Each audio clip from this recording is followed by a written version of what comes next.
Hello students, welcome back to new year maths classes. Exam आने वाले हैं, 1 month हमारा रहता है एग्ज़ाम में। और ग्रुप एंड रैंक का जो सिलेबस है सभी स्टूडेंट्स को पता है कि पूरा का पूरा थ्योरेटिकल है।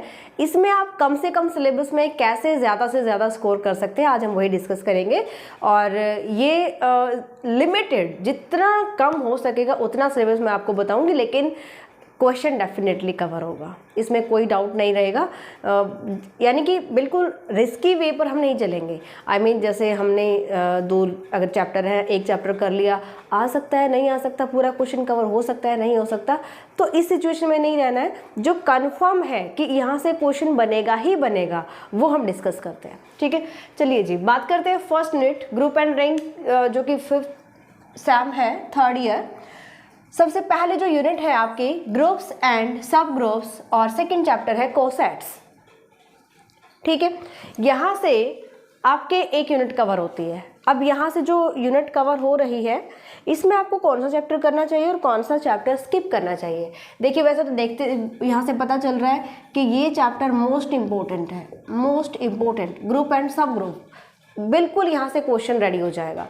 लेकिन कोसेट छोटा है, वैल्यू उतनी ही रखता है comparison to first chapter. Cosets chapter बिल्कुल इसे हाफ लगा लीजिए, लेकिन इसकी जो इम्पोर्टेंस है, इम्पोर्टेंस जैसे जैसे इसका यूज जो होगा वो 3rd चैप्टर में या फिर 4th चैप्टर में, आगे के किसी भी चैप्टर में इसके रिजल्ट्स का यूज होता रहता है।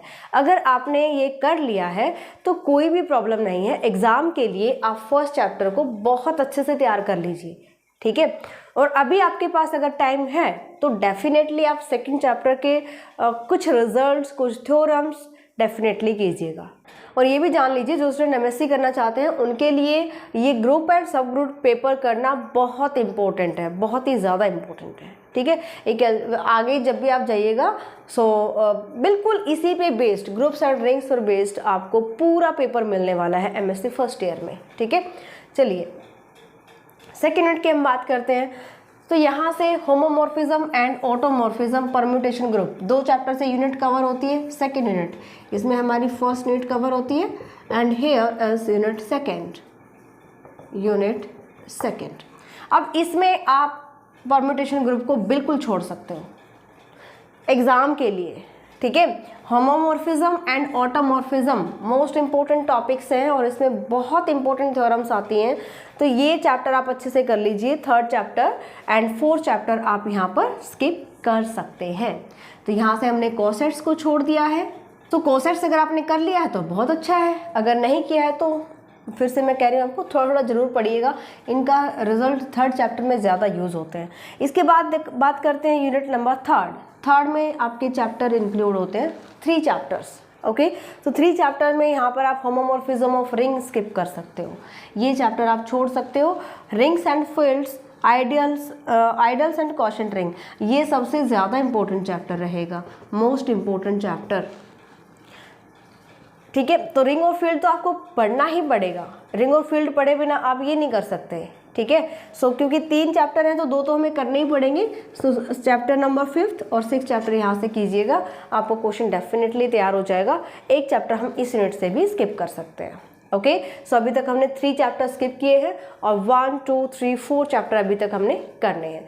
टोटल चैप्टर आपके 9 हैं। यहाँ से देखते हैं सबसे ज़्यादा कन्फ्यूज़न इसी यूनिट में होता है। यूनिट 4th कवर होता है आपका 2 चैप्टर से।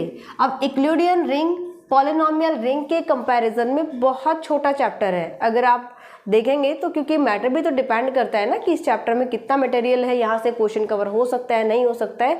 तो इस चैप्टर के कंपैरिजन में, पॉलिनोमियल के कंपैरिजन में यूक्लिडियन रिंग बहुत छोटा है, लेकिन मोस्ट इम्पोर्टेंट है, मोस्ट इम्पोर्टेंट। यहाँ से बहुत बार देखा गया क्वेश्चन इजीली बन जाता है, लेकिन फिर भी कुरुक्षेत्र यूनिवर्सिटी स्टूडेंट तो 2 चैप्टर होते हैं, उसमें थोड़ा सा रिस्क आपके लिए होता है। तो आप क्या करेंगे, 1.5 चैप्टर करेंगे, 1.5 चैप्टर, ठीक है। 8 तो आपको करना ही करना है, इसमें से क्वेश्चन बनने के बहुत चांसेस होते हैं। इसका जो जितने भी इसमें टॉपिक्स आएंगे, जितने थ्योरम्स आएंगे, सभी मोस्ट इंपॉर्टेंट है। तो आप पॉलिनोमियल रिंग के बजाय अगर आप ये सोचें कि हम पॉलिनोमियल रिंग कर लेते हैं, यूक्लिडियन रिंग छोड़ देते हैं, तो यूक्लिडियन रिंग जरूर कीजिएगा। Comparison to polynomial Euclidean ring easy भी पड़ता है और बेशक ये छोटा है, लेकिन इससे क्वेश्चन ऑब्वियसली बन ही जाता है, ठीक है।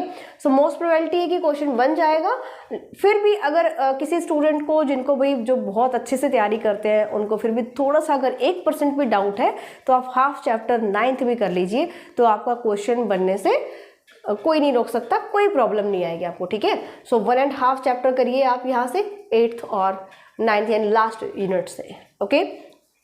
यहाँ पर जो हमने बताया कि चैप्टर 2 है, लेकिन इसमें से क्या करेंगे, इसमें से भी काफ़ी पॉसिबिलिटी है कि आपका ग्रुप एंड सब ग्रुप में से चैप्टर क्वेश्चन बन जाता है।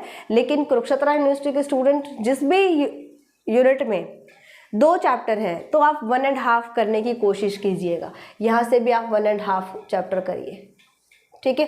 1.5 चैप्टर कर लीजिए, अच्छा ही है, ओके। अगर टाइम नहीं है, थोड़ा सा हमें रिस्क लेना ही पड़ेगा, हमारे पास टाइम नहीं है, तो आप फर्स्ट चैप्टर कर लीजिए। बहुत ही ज़्यादा चांसेस ऐसे होते हैं कि फर्स्ट में से क्वेश्चन बन जाएगा, बहुत कम चांसेस ऐसे होते हैं कि फर्स्ट में से ना बनाकर दोनों चैप्टर्स का यहाँ पे उठा लिया जाता है सिलेबस, ठीक है। तो कोसेट अगर आपने हाफ कर लिया है अच्छे से एग्ज़ाम के लिए तो भी काम चलेगा आपका पूरा। अगर आप नहीं कर पा रहे हैं, यहाँ से 3rd चैप्टर से आपका क्वेश्चन डेफिनेटली बन जाएगा। परमुटेशन ग्रुप का मटेरियल बहुत कम है आपकी बुक में, लेकिन ये एमएससी में ज़रूर आएगा, बहुत अच्छे से डिटेल से आएगा।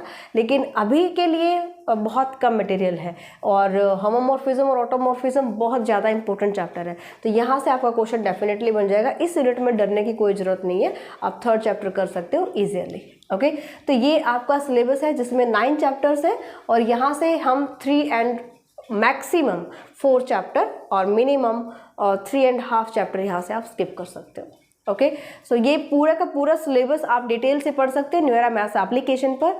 सो अभी तक जिन स्टूडेंट ने डाउनलोड नहीं किया है, डाउनलोड कर सकते हैं, और जो स्टूडेंट इंटरेस्टेड है वो अपना कोर्स कंप्लीट कर सकता है न्यूएरा मैथ्स एप्लीकेशन पर भी। अभी भी हमारे पास इतना टाइम है कि हम सिलेक्टेड चैप्टर्स पढ़कर भी 90+ स्कोर गेन कर सकते हैं, क्योंकि आप देखिए शॉर्ट क्वेश्चन कहीं से भी ले लिया जाएगा पूरे 9 चैप्टर में से। अब आप देखोगे तो 9 चैप्टर में से आपने 5 चैप्टर तो कंप्लीट किए ही किए हैं, 5 से ज़्यादा ही पढ़ोगे आप, कम तो पढ़ने से रहे, ठीक है। लेकिन जो पास भी होना चाहता है, उन्होंने अगर ये सिलेक्टेड चैप्टर भी किए हैं, only 5 chapter 1st, 3rd, 5th, 6th और 8th, अगर ये चैप्टर भी किए हैं तो वहाँ से भी शॉर्ट क्वेश्चन बनने के चांसेस काफ़ी ज़्यादा होते हैं।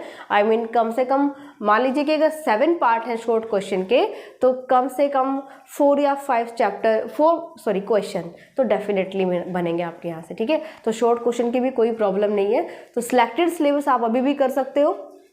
रियल एनालिसिस का मैं आपको बता चुकी हूँ, न्यूमेरिकल एनालिसिस का हम जल्दी डिस्कस करेंगे, उसमें से भी आप कम से कम सिलेबस में बहुत अच्छा स्कोर कर सकते हैं, ओके।